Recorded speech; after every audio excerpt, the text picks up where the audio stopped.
Tang gang. What it is? What it is? Yeah, what up, Tang gang?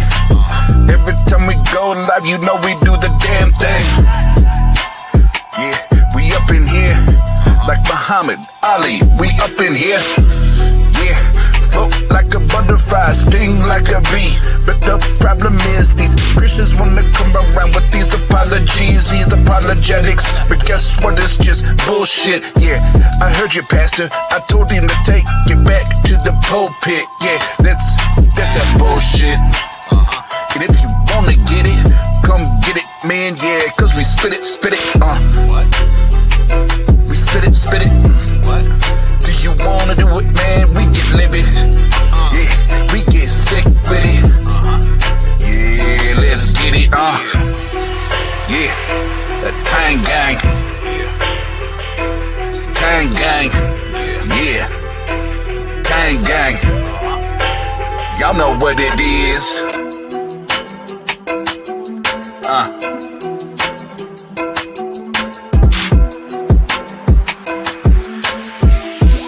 Yeah, Tang gang. What's up, everybody? Thanks for tuning in.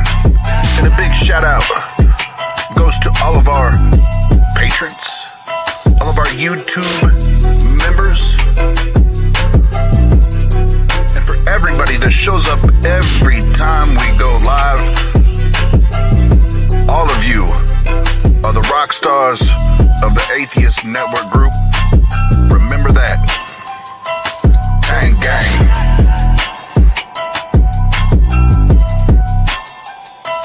Tang gang.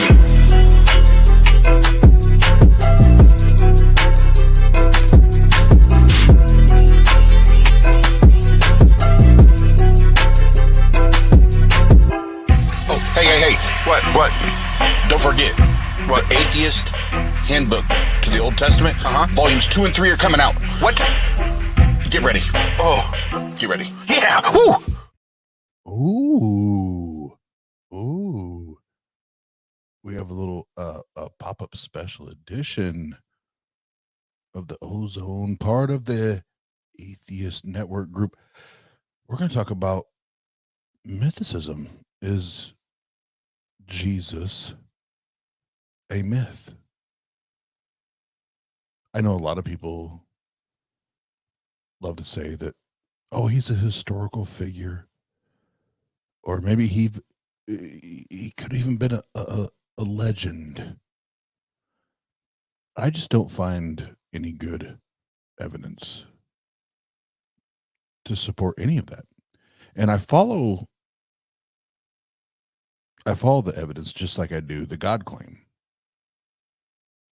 I don't find any good evidence to believe in a God. And I don't find any good evidence to believe that there was a Jesus, historical or divine. So that's why I started it out all by myself on the dolo, so low so everybody knows that's my position. That's where I'm at. And it's going to require good evidence to sway me to align with either the legend argument, and then more so, even more so, the historical argument. That one's going to take a lot. That one's going to take a lot. So we have a few people joining us, and a couple said they'd be here in a few minutes, but so that you don't have to stare at my ugly ass face too long, I'll bring a couple other people in here. That way you're distracted from looking at me. But first, my co-host for the shenanigans earlier, Biddy Buddha. What's up, Hello. Biddy Buddha? I don't really know what I'm doing here. But I am. My favorite part is like,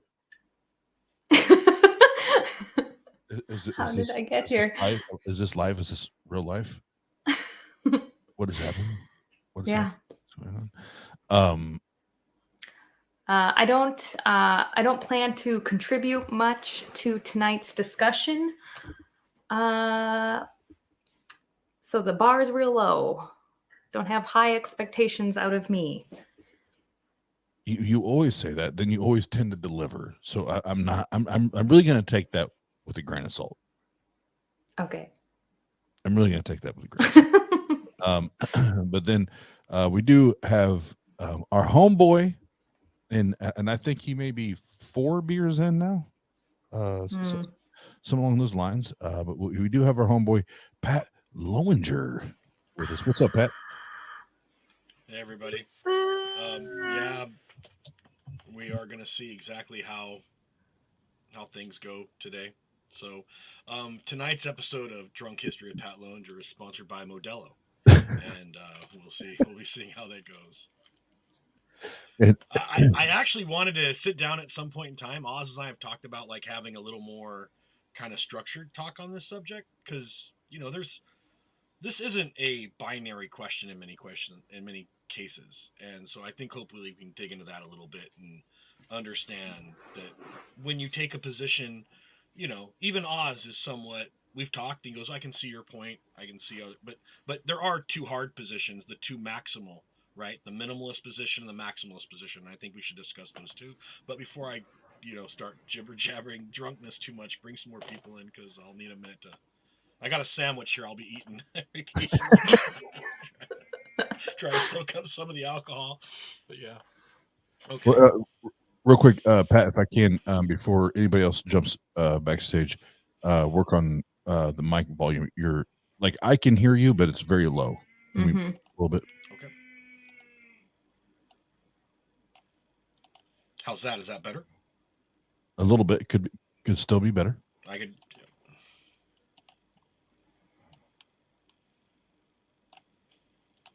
How's that? Is that picking up better?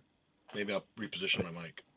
Maybe a little more. Give me a little more. How's that? More. No more. You want more? Okay. Yeah, give me more.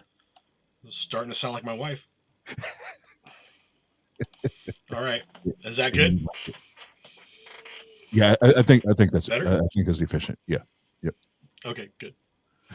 Yep. So we have at least 2 other people that will be joining us here. So before I open it up, because I did say I would open it up, because there were people on Facebook for sure, but Facebook, I can't remember if it was Twitter or Discord, that were like, "Oz, you're an idiot. Oz, you're a dumbass. Oz, you don't know what the fuck you're talking about. Yada yada." And I'm providing you the platform to come and. Were these atheists or Christians that were saying it? Christians. Oh. Like I'm providing you the platform to, in a very peaceful, respectful platform. I'd like to come tell me why I'm an idiot. Tell me why I'm a dumbass. Tell me why I'm so off base to hold this position. And And Pat, you kind of alluded to it. So before, or no, not before, but while we wait on the other two folks to join us. So obviously, I shared my position up front, and that way maybe other people have ideas of possible other positions that are not strict to the Christian belief. What position is it that you hold on the existence of a Jesus Christ, the dude in the Bible, not another guy, but the dude in the Bible? Right. So as far as the portrayal of a single person, a miracle worker, a Jewish messianic figure who rose from the dead, I'm totally unconvinced, and I believe that person doesn't exist. So on that, I have a hard negative for a historical acceptance. Do I believe there was a cultic movement around several people that may or have been not later linked and synchronized into a single historical person named Jesus of Nazareth from several people that were actually historical that we know of because they exist outside of gospel accounts? So was there Jesus of Nazareth? Maybe, but we do know of a few people like Judas the Galilean who led a revolt in 6 CE against the governor of Syria, right? So, like, who over taxation, by the way. Interesting, it's the time Jesus is supposed to be born, the same time this guy, Judas the Galilean, leads his insurrection over taxation during the census, right? And then later, there's some gospel account about there being a taxation in a census for under the same governor, by the way. It just, the conflation of historical events is very interesting. But so my position officially is I believe that Jesus is one or more people that were mythologized into the textual accounts that later became the gospel tradition. That I'm not a mythicist, because mythicist says there's no historical basis for this movement, right? But I'm also not a historical Jesus as far as there being a God being. I'm a soft historical Jesus because I don't think Jesus was a singular person either. I think a lot of what gets lumped into even a historical Jesus is a mythical tradition, and a mythical tradition. So I'm a soft mythicist, I guess is how you put it. And this is where on another platform, actually another platform or two that Pat and I have had this conversation. Now that's here on the Tang platform, maybe we can go a little deeper there as while we're waiting on other guests. Like everything you just said there, what I hear is it's still just mythology. Like, there's no good reason to believe that there was this dude that did these things under these pretenses. It was just a constructed story, whether one human being or multiple human beings constructed the story or not. It was still a myth that's derived from either one or multiple sources. Right. And almost all of it is myth. I'm not going to put a hard number on it, but I think saying somewhere between 70 and 90%, maybe even 95% of what we know of Jesus or is attributed to Jesus is entirely mythical. And even worse than that, it's problematic, a synchronization with other traditions, right? Other messianic leaders of even the 1st century BC and 1st century AD, that Jesus isn't the guy that the Gospels account. The Gospels actually cobbled together many other people to make Jesus. And that's why we see so many different depictions of Jesus, because he can't be just one guy, because Christianity is trying to make too many factions within Judaism and then later Gentiles happy, right? That's the problem with Jesus, is he can't be both a Moses figure to some and a Messiah to others and the Son of God to a third group, and then to a fourth group, a messianic leader who's going to be a military leader at the same time. One Messiah is a pacifist, the other Messiah is a chief figure who's going to throw down the Roman state, right? There's too many Jesuses for there to be a single person, but there were a lot of leaders of this time, both in historical and even themselves somewhat made larger than life in their own stories, but you don't hear about them because no one studies them and they didn't have a cultic following. But we do know that in the Greco-Roman world, it was very popular to take someone who was an esteemed philosopher and say, well, obviously they're the son of a divine being. So, Apollonius of Tyana is the perfect example because he exists at the exact same time as Jesus, right? Like, so, so Pat, Pat, I have to ask you because you're way on all this. You're way more educated than I am on all of this. You have way more insight on all of this, but I still have to come down to the simple, the most simple part of this is when it comes to the Jesus character, we all share the same evidence or lack of evidence. It doesn't matter how many hours you have in a college classroom or scholastic achievements or academic achievements. It doesn't matter. There's either the evidence or the lack of evidence, right? And we share that. So why? Yep. So why are you where you're at? Because when I hear you talk about everything, what I hear is, well, there's all these possibilities, right.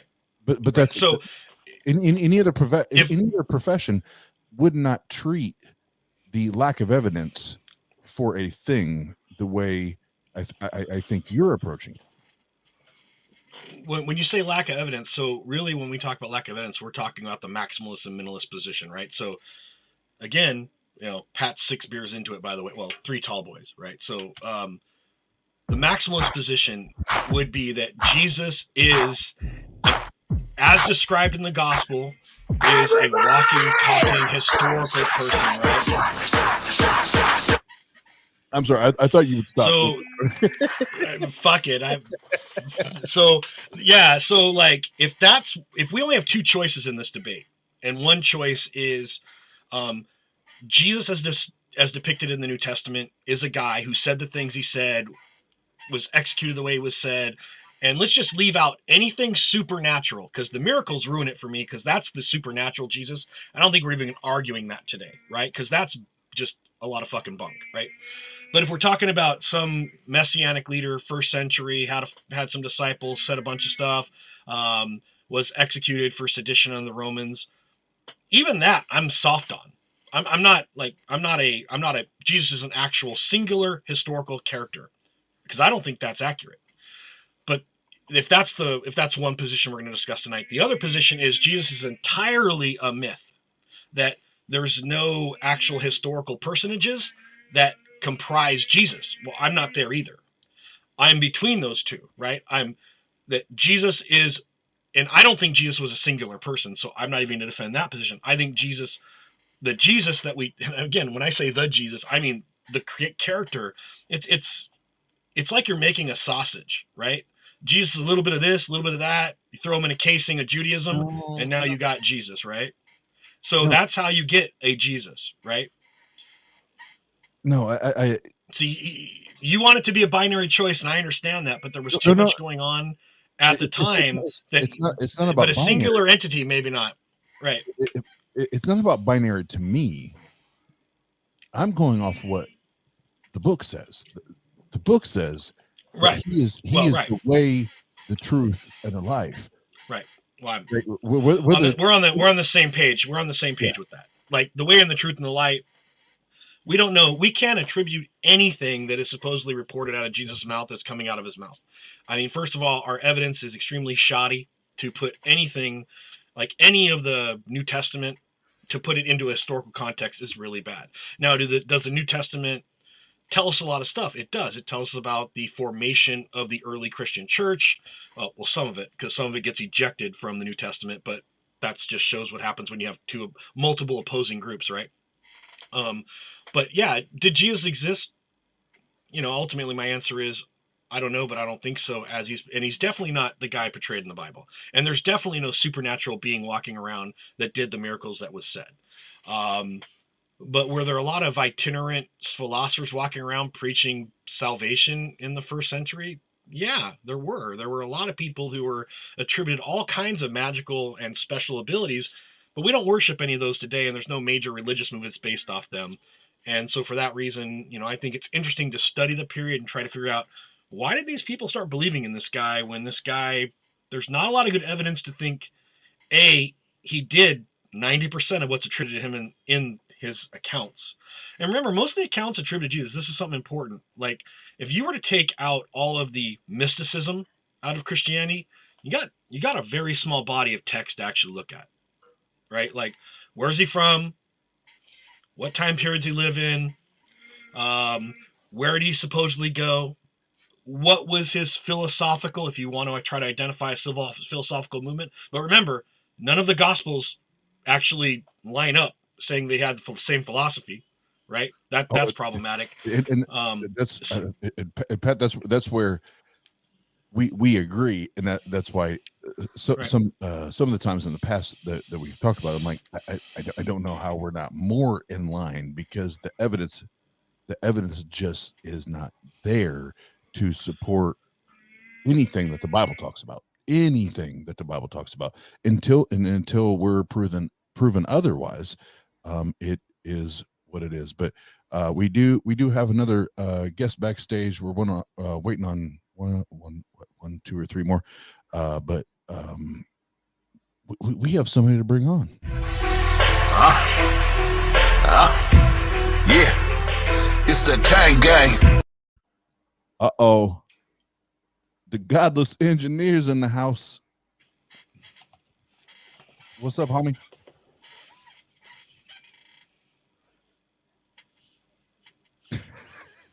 This is my first time being on a show with the Godless engineer. He's excited in the presence of greatness. Uno momento. Sorry, my mouse died on me. What's up, heathens? How y'all doing? What's up, man? How are you? Pretty good. How are y'all doing? We're talking Good. about. Nice to meet you. We've never met before. Yeah, it's good meeting y'all. Yeah, we're talking about Jesus being a myth, but real quick, GE.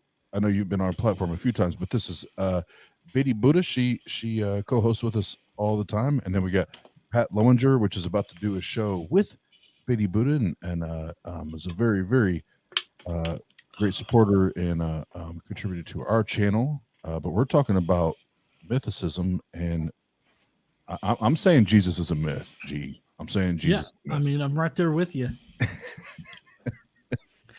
I mean, I feel like it's far more plausible that Jesus is a myth than him being like a historical figure. Oh, for sure. And what was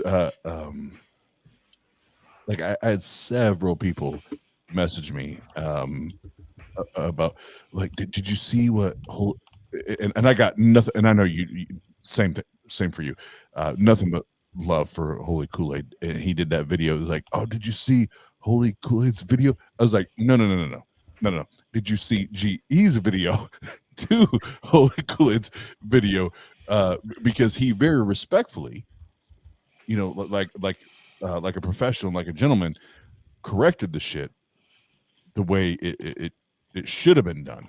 And make it, the biggest thing is what is the standard of evidence? Like, how are you going to do that? And is it consistent across the board? So you hear theists all the time talk about, well, we have the same evidence for Abraham Lincoln or George Washington or blah blah blah. Well, no, you don't, because when you start getting into apologetic arguments, they go to embarrassment, or there's 3 or 4 other arguments they'd love to hang their hats on. No, nobody does that with the presidents. Yeah, no, true. They don't. And honestly, I find the arguments for historical Jesus to be pretty weak. And I mean, I thought it was kind of funny how Holy Kool-Aid, went, I guess, the full 9 and got Bart Ehrman on his channel, and in order to establish a historical Jesus. But I mean, that turned out to be a bit of a dumpster fire, in my opinion. That video, and for some reason Holy Kool-Aid decided to put my face up in this video amongst like actual scholars, historical scholars. So it kind of caught me off guard. It's like, why the fuck am I up there? Like, Holy Kool-Aid didn't even put Raphael Lataster up there, which Raphael Lataster and Richard Carrier are the only two historians that have peer-reviewed monographs about the topic. So I feel like Raphael Lataster should have definitely went up there before my fat ass did. and before we go any further, I do feel like over your, well, it's my left, probably your right shoulder. Do I see like some Assyrian or Aryan? Yeah. Well, so that right back there's Marduk, and that's Humbaba, the mask. Yeah, I was like, I'm familiar now. The more and more I've got to know Dr. Josh, I'm like, I know. And there's Jesus behind him too. The little Jesus doll, is right? there. Is Jesus? But also, if you'll notice, I've also got the Thanos gauntlet. So, to make me snap us out of existence. Sweet. All right. Well, what I'm going to do is we do have 4 atheists. No, I do believe that we have similar but some opposing ideas. So if anybody wants to bring them up, because I think GE and I are pretty similar in our approach to it. But if you guys want to chat for a minute, I'm gonna put a link up and actually open this up. And if there's anybody here now or in the Discord that wants to come on with us live and talk about mythicism, and I'll tell you right now that Jesus is a goddamn myth. And I'll be aggressive, and I'll let GE be the nice guy, and I'll tell you, I'll be the asshole. But we can do that. But Pat or Benny, anything you guys want to chat with GE with, or ask any questions as I put the link out there? No, I mean, I think it's going to be an interesting conversation. As far as, I think the hard mythicist position is somewhat untenable, but I'm okay with it. Well, so as far as like, what are you considering hard mythicist position? Because there's no historical basis for this. Is the academic distinction and definition. The hard mythicist position being that there's no historical basis to attribute to Jesus, that there being at least some kernel of a historical basis. Because I'm a mythicized Jesus. I don't believe there's a historical Jesus per se. I'm of the Jesus being a chimeral and then highly mythicized character, which leads to the formation of the movement that we identify as Christianity in the first century. Sorry, I had something playing in my ear. I was frantically trying to turn it off. But I mean, like, because just for argument's sake, I don't say like I'm not like a 0% 100% kind of person on this. Okay, right, okay. So I mean, I take the more minimal mythicist route of there being like, a 33% chance of there being a historical Jesus. But so I feel the most probable solution, I guess, or the most probable answer is that he was a myth. And that's, I mean, there's a lot that goes into that, like a lot of foundational evidence and everything that I don't know, maybe we can discuss, but I mean, basically to me, I feel like if you cannot actually discern any kind of real historical information about this Jesus character, then there's nothing that you can really lean on to say that he did exist in history. When it comes down to it, the only evidence you have are ambiguous verses in Paul that you could possibly twist into historical references, and that's it. And so I feel like that, compared with other historical figures, leads us to the idea that mythicism is more probable than historicity. Which historical figures are you talking about that we're going to compare to? Well, I mean, so typically, whenever this gets brought up in discussions, I mean, people often claim that the evidence for Jesus is as good or better than like emperors at the time. So, like, we're talking Julius Caesar, Tiberius Caesar, Alexander the Great, even Spartacus gets brought up. So, I mean, No, that's an idiotic position. We'll agree on that. okay. Right. But what about minor historical figures that are believed to exist, particularly in the region and time period of if Like, there was a who? historical kernel, like other messianic figures in Palestine in the first century, right? So Okay. like Judas the Galilean, what's your position on him? Was he an actual historical person? Let's see. I believe Judas guy who led the Galilean was mentioned by Josephus, right? Right. But he's Right, being yeah. mentioned 60 years after he supposedly lived, right?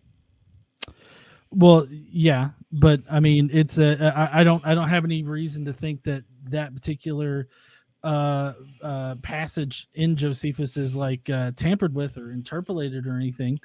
Right. I'm not exactly all up on the number of eyewitness testimonies for Judas the Galilean, but I mean, even if we had that from Josephus, I think that you would have a pretty strong case for historicity. But I mean, we don't have that. What my asking is what's your position though? Do you based on the singular account in Josephus discussing Judas the Galilean, are you okay with, even though he's described as a messianic figure of the period who led a revolt against the Roman state, are you okay with that being at least reasonably restored reliable? I'm not talking about certainty. I'm just saying, as a historian, would you say more likely than not, right? Well, to be fair, actually I'm happened. only an amateur. I would classify myself as a severe amateur historian, but Right. I mean, I'm perfectly fine accepting that Judas the Galilean was a historical figure, even if it's based on that one account. But I mean, I feel like that even that is better than the evidence that we have for Jesus. And it may be. I'll give you, because one thing not attributed to Judas the Galilean is all this supernatural causation and attachments that are made. With that, like, there's quite a few, and I'll just pick another one off the top of my head. I think it's Simon of Perea, right? Again, someone else that we don't have a whole lot. I mean, honestly, if I got my Josephus on the back, but I'm not going to pull it out. I think it's like this big. It's very short passage regarding this guy, and it discusses a little bit of what he does, but at least on that position, again, more likely than not that the account is somewhat reasonable. We can rely on it and assume that there's some historical credibility to it, even though it's coming quite a bit after the incidents it portrays, right? Yeah, I don't have a Josephus, for problem. example. I don't have a problem with time, like the time frames or anything like that. I mean, Alexander the Great, the best biography we have about him comes 400 years after his death, and it was written by Arian. But the thing is that Arian used eyewitness accounts about Alexander the Great. Right. So right. Arian actually names his sources, and we know those sources existed outside of Arian's account because other historians refer to them. I mean, so right. I would say yes, we have very good information, and it's not just we have a lot of stuff besides the historical accounts that are written down about Alexander's life in inscriptions, dedicatory monuments. I mean, there's a wealth of right. non-documented evidence, if we want to call it, but inscriptions and just iconography that would verify it. I mean, even Persian records about their own conquest would, right. in some cases, support. But you see, my point is that the only evidence that we have of this Jesus person ever existing comes from Paul. Paul clearly segregates himself from any historical sourcing he could hope to have, and Paul only says that he only knows this information because he either hallucinated it or he read it in the scriptures. So I feel like, given that, and there's no other references to Jesus that would be considered independent or non-interpolated or non-tampered with or anything like that. I mean, considering that is legit our only evidence, I feel like it's pretty sketch Jesus's historicity. Okay. My next question for you to be, so you don't attribute any historical, and I'm not going to say reliability, but there being some historical evidence that can be pulled out of the New Testament. I want to leave Paul's letters, particularly his genuine ones, aside, because Paul never actually says he can attest to a living, walking, talking Jesus. All of his stuff is post-secondary. But let's just start with like the earliest gospel account. Again, I'm not arguing of known authorship. I'm fully in the school that the authors of the gospel accounts are unknown. But do you think the gospel accounts in themselves support or hurt your argument? I don't think they hurt my argument, and I don't think that they support my argument either. So because all four of those accounts, let me finish. So all four of those accounts are based on, even though they are given as attestations of a historical person, you're saying that all four of those people falsely represented the historicity of some guy, although I will agree that he's highly mythologized, but they're all saying that this guy is a myth. All four of them are lying, basically. I feel like that that's a misrepresentation of what they actually do, because nobody would say that they represent him as a myth. The Gospels were an attempt to hemorrhage Jesus into history, and I mean, even if you just look at Mark's Gospel, Mark is a very adoptionist gospel. So Mark starts off with the baptism, and that's when this archangel Messiah figure, inhabits this person we know as Jesus, and pretty much skin walks around with him, and then ascends back up into heaven once he gets crucified. And so the clearest indication that we're given about where the information that appears in the gospel comes from is actually in Matthew, because Matthew attributes just about every major point in Jesus's life, I guess, to something in Scripture, and it says that this was done to fulfill Scripture, and so all throughout, like it points back to Scripture. So in my opinion, the bulk, if not nearly all of the Gospels are derived from the Old Testament.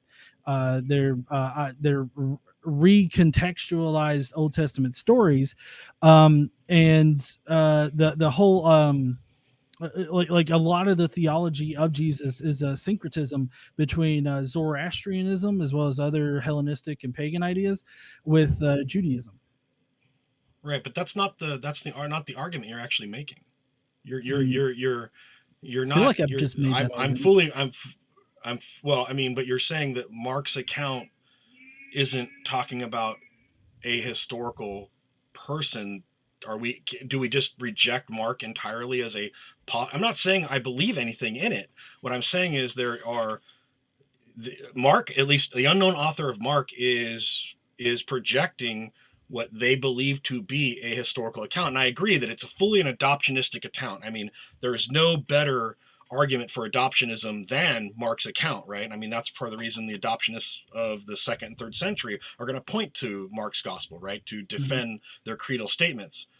But the author believed that even from an adoptionist point of view, that there was a Jesus. Now, he would say that the Christ is a separate person. I mean, if you're an adoptionist, that's how you'd approach the text, right? But that Jesus, there was a dude, there was a guy. And whether or not Mark is accounting to anything said, remember, Mark's pretty early. I start my analysis of Christianity with Mark and not with Paul, because Mark is actually, I think Mark's a better source than Paul, because frankly, Paul's all about self-aggrandizement, because Paul has a overt political and theological agenda to be equated with the founders of Christianity. He wants to make Mark himself and Paul his movement to generate his story. So I don't understand why Mark, he uses somebody that but Mark's not better than Paul. When you said he copied Paul, are you saying that he literally? I understand he used passages from Paul, but are you saying that the author of Mark even though he talks about a lot of things Paul never discusses at all, you're saying he lifted those accounts out of Paul and had no Nope, that's other not what I external said. sources? It would really Right, behoove you to repeat things that I actually say. I said that Mark copied from Paul, meaning Mark used Paul as a source to inform his theology and story of Jesus. That's what I mean. Sure. And that's what I said. So what other sources did Mark use? I don't know. I We don't know, know. He right? probably So- used some oral tradition. But see, so my point Right. in this whole Mark thing is that Mark starts off with the concept that the Messiah is an archangel figure in heaven that descends and becomes this corporeal body and then does all the things and then ascends back up into heaven. So the actual Messiah figure, forget Jesus. Jesus is a placeholder name, right? I mean, the meaning of Jesus is very symbolic, and this is a key indication that this Jesus character, whether or not there was like some kind of real historical figure that it was based on, the Jesus figure that everybody knows about is mythical in general. But so with Mark's gospel, what you have is they are using oral traditions. They're also using Paul's work in order to create their story. But how do you parse out what is historical in Mark? What is the methodology that you use to say this is true about Jesus in Mark? I say you take a minimalist perspective of it. I think you have to you try to distill That's just everything ad that's hoc Pauline reasoning. out. It's actually not. It's detailed historical analysis given the No, context. it's not. It's ad hoc reasoning because what you're saying is like look at Mark and you strip away all the supernatural stuff and look at the bare bones of Mark, and then whatever's bare bones of Mark is what's true about Jesus. Is that what I'm understanding? I didn't say that, and I say Okay. each of the elements that you would parse out, you have to look within both the social and societal norms of the period, and see whether or not there's any movement that, like, first of all, the synchronistic element makes this analysis difficult because how do you distill synchronicity? How do you take out the Greek versus taking out the Syrian, taking out the native Jewish elements of this movement, right? That's the real difficulty. So with Mark, Mark specifically, if you were a Gentile and you're writing this story of this messianic Jewish figure that you think is now the savior of the Gentiles as well as the Jews, you can see Mark's gospel being the instrument of that. Remember, in my opinion, and I don't think my opinion is different than many historians, the gospel in of itself is it's a piece of propaganda. It's preaching a theology of the Christian movement. So we don't have to argue. When Mark's writing his gospel, he is already a believer in the movement. He believes that Jesus, at least it appears in the text, he believes Jesus to be a historical person. And he's making the case for his theology within it, but he believes him to be a person through an adoptionistic system, which would then be very Greco-Roman, by the way, because that was a very Greco-Roman way of how people gain deific status in the Greek and Roman worlds. I mean, it wasn't uncommon. The emperors had just started doing it, 80 years before Mark's gospel. Remember, the first major this is why it's important, to look at the adoption of Augustus by Julius Caesar, and the fact that immediately after his adoption and then the death of Julius Caesar himself, Augustus mints coinage stating, "I am the son of the divine Julius," because Julius Caesar was believed to have had an apotheosis and become a god. This continues through the emperors up until the adoption of Christianity.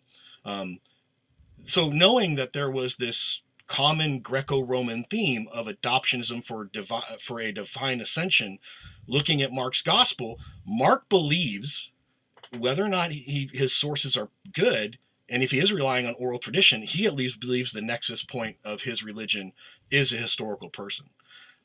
Whether or not we can fully rely on that, then there's additional information coming out of other people that this conflation could have occurred, right? That there are other people in this movement. Right. Now, so other than Jesus's existence, name one true fact about Jesus contained in Mark. a true fact that there Well, was what I mean is, like, you've laid out this methodology for parsing out the fiction from the truth in Mark. Right. All I'm asking is, besides his existence, what can you point to in Mark that is like true about Jesus, or is most likely true about Jesus? And, that and this real quick, Pat, Right. Pat, as you think about that, I'm going to bring one Sure. another person Sounds good. on screen here. Yeah, it's the Tang Gang. All right, we got Damien, the GFAD. Hello, in building in the people. building. But go ahead, Pat, answer the question. We can move on from there, and then And again, my position is a minimalist position. I believe the best and most accurate thing that can be said about Jesus, and again, whether or not you want to say he's of Nazareth or not, that's just an additional identifier to him. But Jesus was, at most we can discern about the movement, is that in the first century, and we can't even say exactly what days, because I don't think we can actually give a date for Jesus' death either, that there was a highly mythologized person who led a messianic movement during the an apocalyptic prophet per se, in the first century Palestine, that later gets attributed all this supernatural causation and conflation, right? Like, because one of the other things we know is, like, other people like Judas the Galilean, Simon of Perea, they don't have this divinity attached to them. So I don't think Jesus is any less likely than someone like Judas the Galilean, and frankly I think those two characters are extremely conflated. But I'm not saying other than there is more likely than not some minimalist person that later had a massive amount of supernatural and largely invented works, miracles, and things associated with them.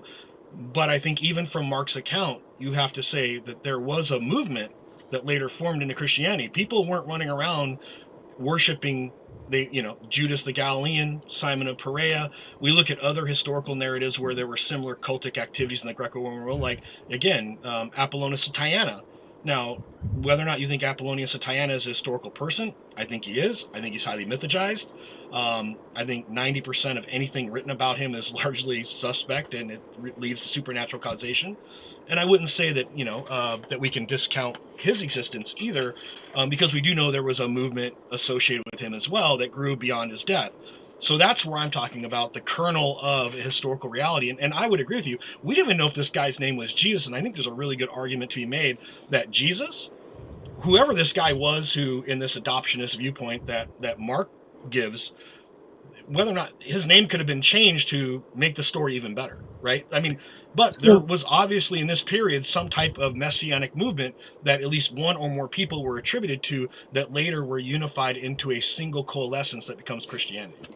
So how is this not ad hoc? I don't see you tying an entire analysis. No. I don't see you tying any of those conclusions to actual evidence that we have, other than these other people existed, like the different messiahs that Josephus writes about. These other people existed, so that means that this guy probably existed, and like that just seems like an ad hoc argument to me. So by the same attraction, we don't know how tampered with Josephus' text is. I mean, I'm in agreement that it was highly tampered with, right? So we really can't use Josephus as a source. We know by the end of the right, exactly. We don't know exactly, even then, I mean, you have to be, and we don't know where other scribes altered the text as well. I mean, one of the problems with analyzing ancient texts is we go in looking at, like, why is this account read wrong? We have no reason to even suspect that, let's just say, for example, whether or not a 12th century scribe altered the text of Josephus when it came to Judas the Galilean, right? Because it really doesn't, we don't know. I mean, it seems unlikely, but we don't know if the text was altered, so we assume the text is correct. But when it comes to Josephus's account of Jesus, again, the text reads disingenuously. There's really good reason to suspect the text has been altered. the entirety of analysis, and you want to say ad hoc, and I actually think, this is historiography. This is looking at a cross section of evidence, and this is it's not like you can point to a single point of evidence, right? This is what was common in the period. There was a movement that came out of it that many of the people in an oral tradition projected back to an actual historical person. But we lack any real textual evidence at all. And I agree with you. But by the end of the 1st century, the movement was such that people projecting it believed that this person was historical, right? And whether or not we can actually say this person is the same guy, that's difficult. But there definitely was a movement. And how this movement gets started, if you want to say, if you're a Paulinist that says Paul invented it whole cloth and he invented the Jesus character, I'm not against that argument either. But I think that argument is, if you're going to offer that argument, then you need to go through the same historical analysis and not engage in what you would call ad hoc reasoning. But I would say that, you have to understand how these cultic movements worked in the 1st century BC, in the 1st century AD, and understand that this is a period of a lot of civil and social unrest in the Roman world. And, I'm not even convinced that Jesus was crucified. I think it's plausible. I mean, if you had somebody coming into Rome preaching a lot of nonsense about there being a restoration of the state of Israel and he gets executed, I think the Romans were just doing their job.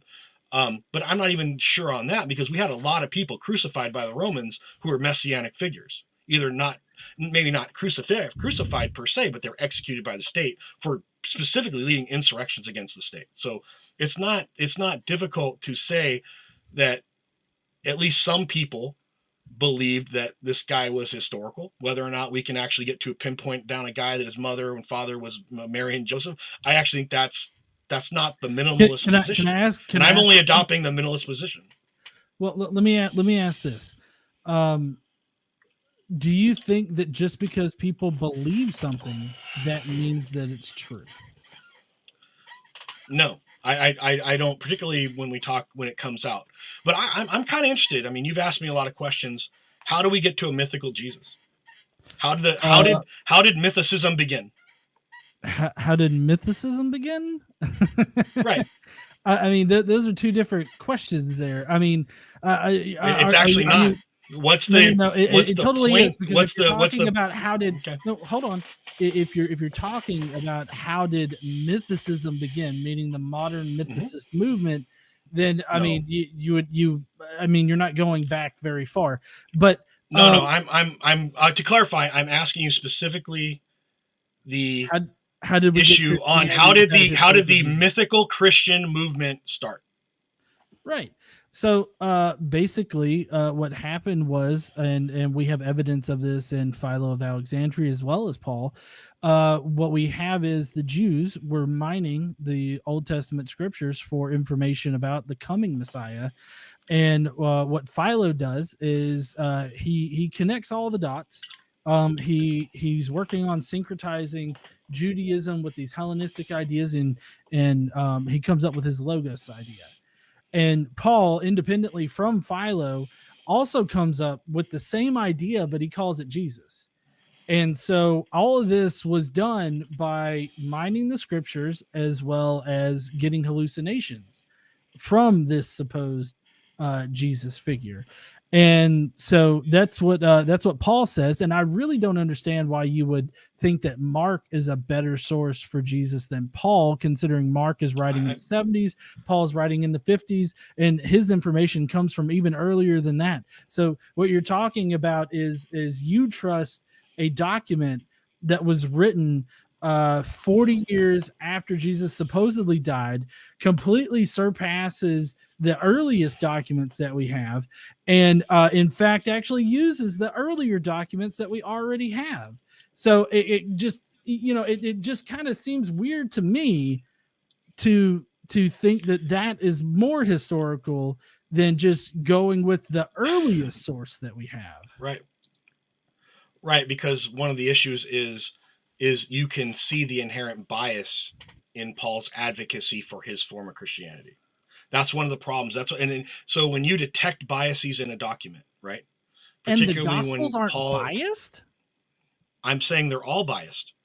but we're looking again. And when you said 70, that's the terminal date for the accepted authorship and period. But how far is Mark from Paul? I mean, a 20 decade, years. 15 years 20 at years. most, right? So 20 70 years is the minus maximum, 50 right? is 20 years. Right, but 70 is the terminal date that authors accept. And most scholars put Mark between 65 and 70, right? Right around in that area. And but I don't think 5 years is really that big of a. When's Paul supposed to? When's his last works roughly supposed to be attributed? Early 60s. Right. So in the best case scenario, we're really using the minimal, not taking the maximal, but taking the median. We're about a decade from Paul to Mark, right? And you have to take the earliest Paul and the maximal Mark to get that 20-year period. Maybe, right? but what I can't get past, and maybe you can help me with that. Right. What I can't get past is the fact that Mark uses Paul as a source. So when you use Mark as a source, you can't use it as an independent source because the only independent source we have is Paul. Well, and then I would also argue that Mark doesn't even have access to all of Paul. From what we can tell, I mean, again, I'm 6 beers into this. How would you know that? Because we look at the theology, right? This isn't my work. This isn't my scholarship. This is other people's scholarship.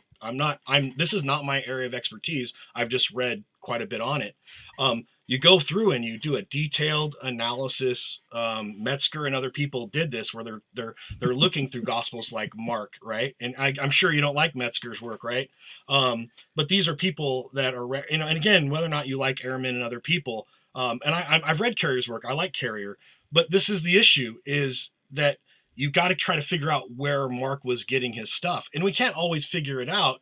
But we can't even. I mean, I think it's kind of to say Mark just used Paul. I agree with you, he did, but how much Paul did Mark use? We really can't determine that yet, right? So, we do know that there's all kinds of hypotheses about source material. Well, but just saying something's earlier doesn't mean it's better, right? I mean, you used Arian as a source for Alexander the Great, and that's 400 years later, right? Right. Mark but you're missing a crucial thing there. Can you tell me the crucial thing that you're missing in the Arian deal? Arian cites as sources and Mark doesn't. What sources does Arian cite? Cite sources that were well known and already attested to in the historical record. I already went. No. That's not what I'm looking for. He cites eyewitness sources for Alexander the Great. He uses eyewitness Mark sources. Never does that. No, right. Mark never does that. He never cites his sources. He never tells us where he gets his information from. Paul, he does use Paul. Paul never identifies anybody as knowing Jesus while he was on earth. Paul never identifies anybody as being part of Jesus's ministry. So all like the later gospels invent that whole idea that Jesus had a ministry. Are you asserting that Paul in his authentic letters never talks about the truce of Jerusalem and the other apostles? No, that's not what I said. I specifically said Paul specifically makes reference to other people who quote unquote would have firsthand experience with Jesus. No, he doesn't. Who were quote unquote. He talks about the apostles who were Jesus. The apostle does not mean disciple. Paul, again, he talks about those who had been with Jesus, and that his apostleship, his revelation, was just as good as those who had been and seen Jesus in the flesh, because he had seen him in the spirit. Didn't he? No, that's not what Paul says. Paul does not say that. Quote me verse where Paul talks about. Again, I'm not going to. He doesn't ever say he saw Jesus in the flesh. Paul actually says he didn't see Jesus in the flesh. Right. No, you just said, maybe I misunderstood you. You just said that Paul cites people that saw Jesus in the flesh. He cites those who had been with Jesus. And the most direct translation of that is those who had been with him. Quote me a verse. Temporarily, right? Where in Paul's writings does he say that? Well, okay, so if I'm going to pull out my lexicon, I think we should set this up for a debate for another day, because I was just asked, it was 10 minutes before this, but the issue is Paul actually protests, and then if we actually follow Galatians, Paul's talking about people like Peter and others who were associated with the movement that were separate and distinct from himself. who were Right. quotedly the earlier apostles of Jesus, right? So Paul attributes to people being before him in the faith. So Right. Paul's creation of the faith is not is at least he's a competitor at best, right? So Paul makes attestation that he's not the first. When Paul's letter to the Romans, he specifically talks about those who'd been in Rome establishing churches before him as well, right? Paul's defending his creedal statement in the book of Romans because he's defending, hey, you may have heard some negative things about me, but let me tell you what I believe, right? And one of the things he specifically attributes is to Jesus being the Messiah and having come to earth in Romans, right? He never says about Jesus coming to earth, but okay. Well, let me pull it up. Give me a second. Go on to some other people. I'll get my lexicon out. Okay. I do need to go here in a second because my wife's actually already in bed, and so I need to get down there before I have to sleep on the couch. She wouldn't really make me sleep on the couch. I was just joking.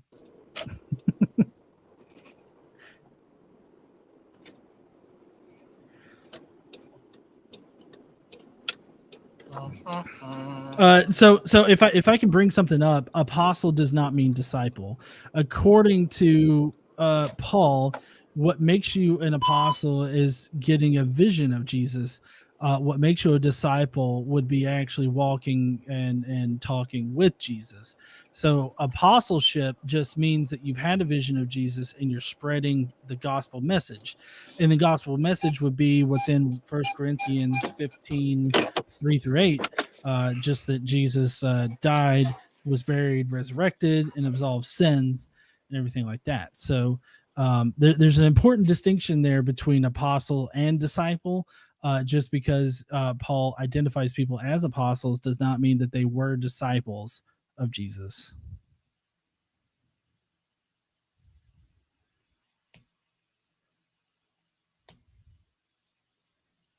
Correct. What's up, Damien? Hello, everyone. Maybe for the third time because I've kept on dropping in and out. I'm actually driving at the moment. So, hey, Beauty Buddha, good to see you again. Godless Engineer, good to catch up with you again. Oz. Hey, guys, and that must be Pat. Hello, Pat. It must be Pat. It must be Pat. It has to be Pat. It can't be anyone else but Pat. So I started listening after I got out of work. And so I came in about halfway through. And I thought it was like from the parts that I picked up, it was a very cordial chat. And yeah, when I get a chance, I'll happily sit through the whole thing. But I suppose for me, I personally would line up with Dr. Carrier. There are some things he says that I...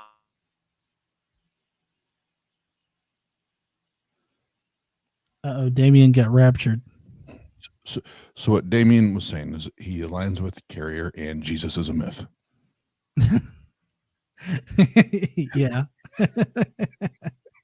That's what happened.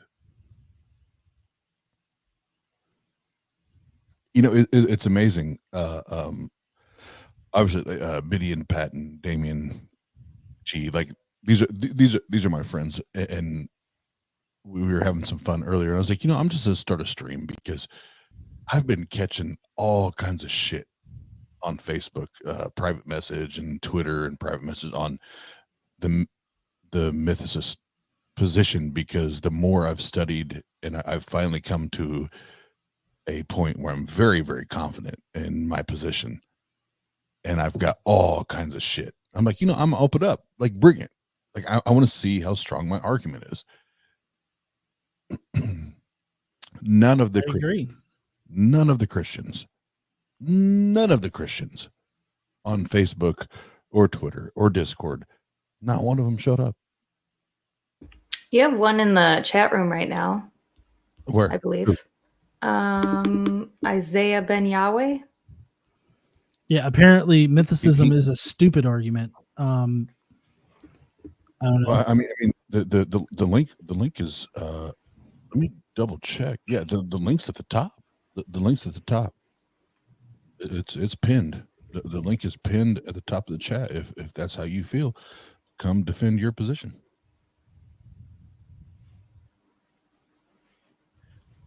In other words, holla at your boy. Holla at They your just boy. wanted to make their opinion known, and then they dipped. GE, are you going to be in Austin this weekend? No, God damn it. I know. I'm sorry.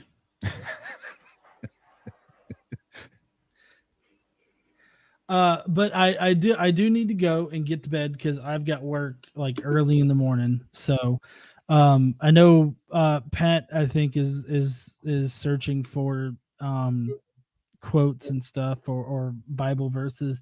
And I hate to ask you to do this, Odds, but if he comes back on, can you give him my email, john@godlessengineering.com? Yep. Yeah, I got your email. I'll give it to him. Yep. Okay. Because wait, there Yeah, it is. I'll be back.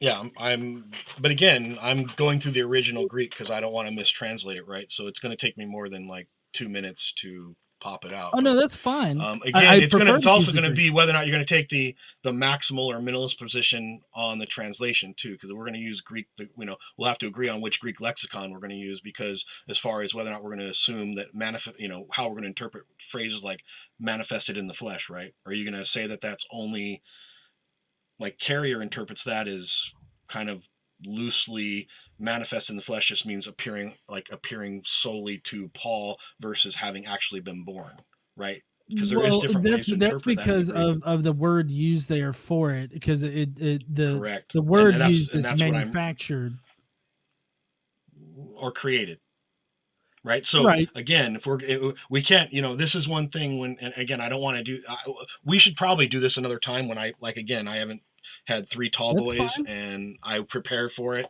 I don't usually defend this argument, right? These are books I've read years ago. Okay. But I do think it's important to, if we're going to actually get down into the very Greek, and if we're going to take translations, we're going to take primary, secondary, and tertiary translations and usages and discuss them and go through them. Carrier does, if I remember, it's been years since I read it, Carrier does a pretty good job of that. But one of the critiques of his book is that he often adopts secondary and tertiary translations of Greek from the Greek lexicon in order to support his argument. And until I have a chance to go back and research that, I'm saying what other people have made as criticisms, right? I'm not saying those are my criticisms because I haven't verified them in a long time, right? Well, I mean, I would say that you do have to take into account how these first century Jews considered the celestial realm to exist, being that it's a physical place, and they were, they were physical beings that were in a physical place. And so God manufacturing a body for Jesus is totally different than him, being born. So not every Jew in first century Palestine thought the same way as every other Jew in first century Palestine. That's important for us to discuss as well. That's all. Yes, I would definitely agree. That's also very important. Mm-hmm. Right. So if you want to revisit this another time. Yeah, definitely. Because this sounds like again, like I said, I'm a minimalist on historicity, so I want to present the best minimalist argument rather than doing it off the cuff without having researched it. But I do think that, and again, discounting Mark and saying, well, we can't rely on Mark because it's later than Paul. I think Paul isn't necessarily a bad source, but I think you have to be careful when using Paul. I think I smell a Tang. Debate, maybe. UDC debate with the champion bringing his belt. Yeah, the champion bringing his belt to the ring versus Pat Lowinger. Yeah, I'll definitely take up that challenge. But yeah, just let me know whenever you can, and we'll see what we can get scheduled. And so yeah, we'll set that up. Cool. Sure. Thanks for hanging out, G. Right. Appreciate it, man. See you guys later. Peace out, homie. And that's why, you don't do this shit off the cuff, because him quoting Carrier is great, but that's the same arguments we've talked about, Oz. I mean, I'm not my Greek's weak, so when I'm reading Greek, I'm reading like at a snail's pace and doing the translation on the cuff. So No, I get it, and I actually I appreciate your approach and G's approach, and even Dr. Josh and Dr. Kip and like just the more methodic, approach to it, because that's not how I am wired, and maybe that's Right. lack of education. I don't know, and that's not me trying to say like, oh, I'm a dumbass, but to me, it's like it doesn't take that much for me to know that it's just goddamn bullshit. And maybe it's because I don't have that background, the extensive background that you guys have. So it's probably more of an attribute to you guys than it is to me. But I'm just like, nope, that's bullshit. That's bullshit. I fuck it. I don't want to hear it. Fuck it all.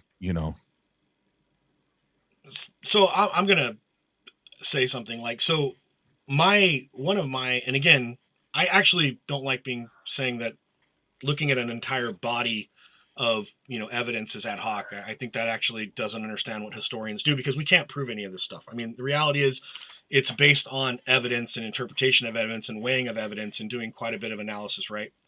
The other issue that I have is, so if Paul didn't invent Christianity, because he says he didn't, he said there were Christians before, while he was still a Jew, right? Before his conversion, right? This miraculous vision from God. Who are these Christians? We don't really know, right? But Paul's convinced that they are worshiping a deified Messiah, right? I mean, we can agree upon that, right? Paul's convinced that Christians exist, right? Oh, well, Paul is. Yeah. So Paul's convinced, and then Paul, again, tries to hijack the movement, in my opinion. But Paul is extremely, and again, you can only use Paul's letters. I'm firmly of the opinion of, and again, I'm not, most people are familiar with him, but I think Bart Merriman and others make a compelling argument that the book of Acts is actually a polemic. It's a false, again, everybody goes, well, it's just the same guy who wrote Luke wrote Paul, but same guy that wrote, again, man, I'm fucking hammered. The same guy who wrote Luke wrote Acts. And that's probably the case, but they wrote them for different purposes. Luke is a gospel. Acts is a polemic, right? Acts is perfectly designed to say the church was unified in the beginning, right? That there's this unified, Paul, James, and Peter are all fucking hugging it out, and they're all buddies. But I do think that, again, Metzger and other people have, and this is, 100, between 50, 70, and 100 years of scholarship that have kind of pointed that, you almost have to reverse engineer these accounts to try to figure out what these people, it's not what they're saying, it's why are they saying it is almost more important, right? And a book like Acts shows that there was quite a bit of disharmony in the early Christian church. I'm like, well, Pat, it totally says they all got along. Right. And that's why we know there was disharmony, because it was purposely written to say the opposite thing, right? Because Paul's own letters basically show there was disunity, right? That they weren't getting along. Paul writes, the only place that Paul actually states what he believes in a defense, in an apologetic, is in the book of Romans, right? Where I believe this. Now, I'm going to argue when we eventually go to this that manifested in the flesh means born. We're going to argue over created, manufactured, Carey's analysis, other scholars' analysis that it actually means born. And I'm sure we're going to reach an impasse on that, but I think it's important to people here that there's debate in how you should translate and interpret that in the original text, right? It's just like, what does begotten mean? Well, the translation of the word begotten is problematic. I ultimately don't care. This is the important thing to remember. I don't give a shit. I've told Biddy before, I don't care if he was a myth or not. I think it's more likely that he is. So I will take the positive position, because this isn't how I make my living. I don't go around going, Jesus, like, no, historical Jesus is a real thing. Jesus is a myth, the whole thing. I'm ambivalent. If Jesus turns out after a detailed historical analysis is a myth, fuck it. I don't care. But what's important for me, for what I study, is the movement, right? I don't care about if Jesus actually existed, walked around Palestine, was passing out bumper stickers saying, Jesus saves, right, and put him on the back of every Roman chariot. I think what's important is by the end of the first century, there was a quantifiable religious movement with lots of cultural and social tension that we see expressed. That was ultimately, in the beginning, a Hellenistic Jewish movement is ultimately co-opted by non-Jews, by Greek-speaking, by the Greek-speaking world. We'll just call them Gentiles, and then gets taken, shoved away from Judaism, and actually turns anti-Semitic. That's what I care about. That's the history from the end of the first century to like the 5th century CE. So I'm willing to, if after this debate, I've looked into this a lot. I doubt a single debate's going to convince me otherwise. I gave a lot of time to people like Carey and others' work. Dr. Price is well written on this. And I'm not saying their arguments aren't without merit. I just think ultimately, I think the mythicist position, you have to reject everything else. And you have to go with sometimes the less mainstream reading of the text to get to the mythicist position. Basically, Paul had to secretly hide everything. Like he's secretly using words that normally mean this, but you could mean like that. And that's possible. I'm not saying it's not. And it was actually very common in mystery religions to do shit like that, by the way, particularly when you look at, metamorphoses, right? This whole idea that, there's secret cultic initiations that you're not allowed to talk about in the literature of the period. And that's another thing too, is you got to read, you can't just look at like one book and not read across all the rest of the period and try to make some comparisons in what was happening in these various movements. I think if you say Jesus is a myth, which is fine, you have to say Apollonius Tyana is a myth. You have to start doubting some of these other characters that are only mentioned in a single source are problematic. I feel like that's a terrible argument. And we talk, but we'll do this. We'll go to the Discord, and we can keep this going. Sure. Because there's other people that want to chop it up with us sure. on in that regard. But Pat, Biddy, and then GE, and I know Damien tried to join us, right. And there was somebody else. Who else joined us? There's somebody else. For a moment, and maybe I'm imagining things, just like we imagine a Jesus Christ, and maybe it's a myth, just like we're experiencing here this evening. But for everybody that's with us, thank you very, very much, and we'll jump into the Discord, and we'll further explain to you why Jesus is a myth. Yeah, it's the Tang gang. What it is? Yeah, what up, Tang gang? Every time we go live, we do the damn thing. Yeah, we up in here like Muhammad Ali. We up in here. Yeah. Float like a butterfly, sting like a bee. But the problem is these Christians wanna come around with these apologies, these apologetics. But guess what? It's just bullshit. Yeah, I heard you, Pastor. I told him to take it back to the pulpit. Yeah, that's that bullshit. And if you wanna get it, come get it, man. Yeah, cause we spit it.